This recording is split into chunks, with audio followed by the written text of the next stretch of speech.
কাঠ সমুদ্র, মোহাম্মদ জাফর ইকবাল। পর্ব 15। অন্ধকার হয়ে আসছে। মধ্যবয়স্ক একজন ভদ্রমহিলা খুব ধীর পায়ে ফুটপাত ধরে হেঁটে আসছেন। তার এক হাতে একটি ব্যাগ, এইমাত্র গ্রোসারি স্টোর থেকে বাজার করে এনেছেন।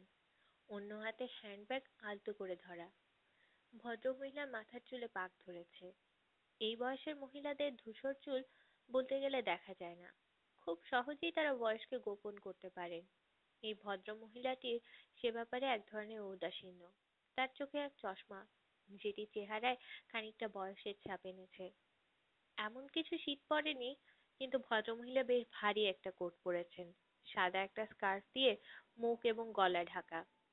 ভদ্রমহিলা হাঁটতে হাঁটতে হঠাৎ দাঁড়িয়ে গেলেন এবং তার সাথে সাথে কয়েক পা পিছনে রিয়াজ দাঁড়িয়ে গেল।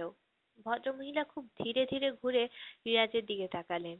তারপর তার দিকে কয়েক পা এগিয়ে গিয়ে পরিষ্কার ইংরেজিতে বললেন, আপনি কয়েকদিন থেকে আমার পিছনে পিছনে হাঁটছেন কেন?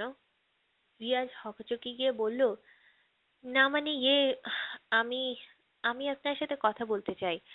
দেখুন, আমি কারোর সাথে কথা বলতে চাই না। আপনি আপনি কি মিসেস নাসরিন জাহান? হ্যাঁ, আমি মিসেস নাসরিন জাহান। আমি আমি রিয়াজ। আমি আপনার ছেলে।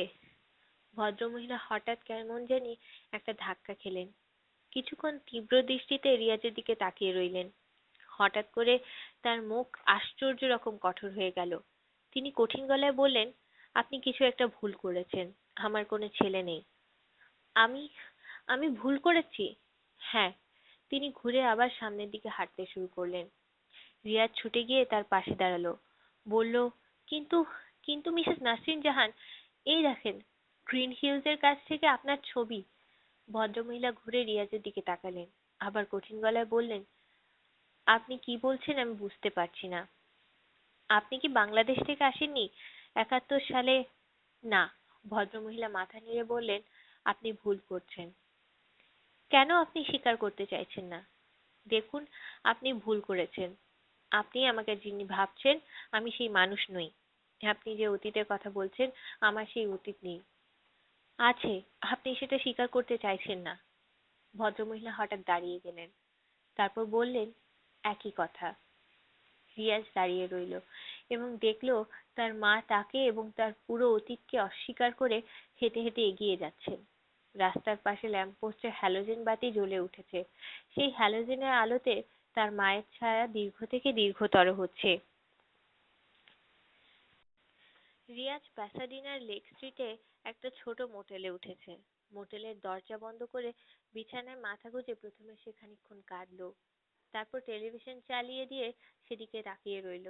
টেলিভিশনের ছকবাঁধা কৌতুক যখন অসহ্য হয়ে উঠল, তখন সে ক্রিস্টিনাকে ফোন করলো। ফোন রিং করতেই ক্রিস্টিনার গলার আওয়াজ শোনা যায়। হ্যালো, ক্রিস্টিনা, আমি রিয়াজ। রিয়াজ, তুমি কোথায়? প্যাসাডিনা। আমিও তাই ভেবেছিলাম। তোমার মায়ের সাথে দেখা করেছো? করেছি। কি হয়েছে? ক্রিস্টিনা উৎসাহিত হয়ে বলল, বলো, তাড়াতাড়ি বলো। আমার মা আমাকে অস্বীকার করলেন। স্বীকার করলেন না? না। কি বলছো বুঝতে পারছি না। আমার মা পুরো ব্যাপারটা অস্বীকার করবেন। কিছুতেই মানতে রাজি নন যে তার একটা অতীত আছে, আমি আছি। ক্রিস্টিনা শীষ দেওয়ার মতো একটা শব্দ করলো। আমি এখন কি করব ক্রিস্টিনা? আসলে আসলে আমরা এই দিকটা চিন্তা করিনি। কোন দিকটা? এই যে তার জীবনে যে ভয়ঙ্কর ব্যাপারগুলি ঘটেছে, সারাটি জীবন সেটা ভুলে যাবার চেষ্টা করেছেন। এখন তুমি এসে হঠাৎ করে সেই পুরনো স্মৃতি। সিরাজ প্রায় আর্তনাদ করে বলল, কিন্তু আমি তার ছেলে। কিছু আসে যায় না। দেখতেই পাচ্ছ কিছু আসে যায় না। আমি এখন কি করব ক্রিস্টিনা?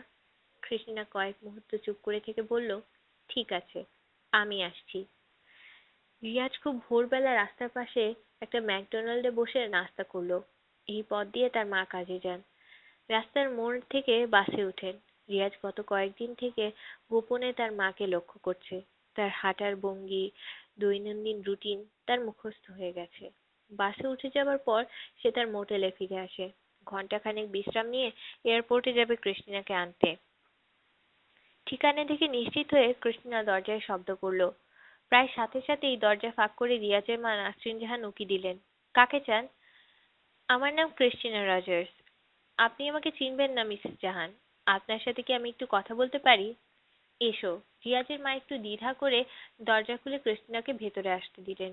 ঘরের ভিতর একটা জীর্ণ সোফা এবং তার পাশে একটি ছোট টেলিভিশন। এছাড়া কোনো আসবাবপত্র নেই। ক্রিস্টিনাকে সোফায় বসতে দিয়ে বললেন, আমি একা থাকি। আমার কাছে কেউ আসে না। তাই আমার অ্যাপার্টমেন্ট একদম খাপছাড়া। আমি জানি মিসেস জাহান। রিয়াজের মা হঠাৎ ঝট করে ঘুরে দাঁড়ালেন। তুমি জানো? জি। কেমন করে জানো? আপনার ছেলে রিয়াজ আমার খুব ভালো বন্ধু। রিয়াজের মায়ের মুখ দেখতে দেখতে কঠিন হয়ে গেল। তিনি কঠোর গলায় বললেন, আমার কোনো ছেলে নেই। আর যদি জানতাম তুমি এই পরিচয় নিয়ে আসবে, আমি তোমাকে ভেতরে আসতে দিতাম না। ক্রিস্টিনার সাথে সাথে উঠে দাঁড়িয়ে বলল, আপনি বললে আমি এক্ষুনি চলে যাব। কিন্তু আমি আপনার কাছে এক মুহূর্ত সময় ভিক্ষা চাইছি। মাত্র এক মুহূর্ত। রিয়াজের মা মুখে কাঠিন্য এতটুকু সহজ না করে কঠোর গলায় বললেন, তুমি কি বলতে চাও মেয়ে? রিয়াজ আজ 7 দিন থেকে আপনার পিছু পিছু ঘুরছে আপনাকে এক নজর দেখার জন্যে, একটা কথা শোনার জন্যে। তাতে কিছু আসে যায় না। আমি জানি। আমি এসেছি আপনার ছেলেকে ফিরিয়ে নিয়ে যেতে। তোমাকে অনেক ধন্যবাদ। যাবার আগে আপনাকে একটা অনুরোধ করতে চাই। ক্রিস্টিনা পকেট থেকে একটা কার্ড বের করে বলল, এখানে রিয়াজের টেলিফোন নম্বর আছে। যদি আপনার কখনো ইচ্ছে হয় ওকে ফোন করতে পারেন। তার কোনো প্রয়োজন নেই। প্লিজ, আপনি আমার হাত থেকে এটা নিন। আমি চলে গেলে ইচ্ছা করলে আপনি এটা ফেলে দিতে পারেন। আমার সামনে ফেলবেন না প্লিজ। আপনাকে অনুরোধ করছি। আপনার কাছে ভিক্ষা চাইছি। রিয়াজের মা হাত বাড়িয়ে কার্ডটি নিলেন।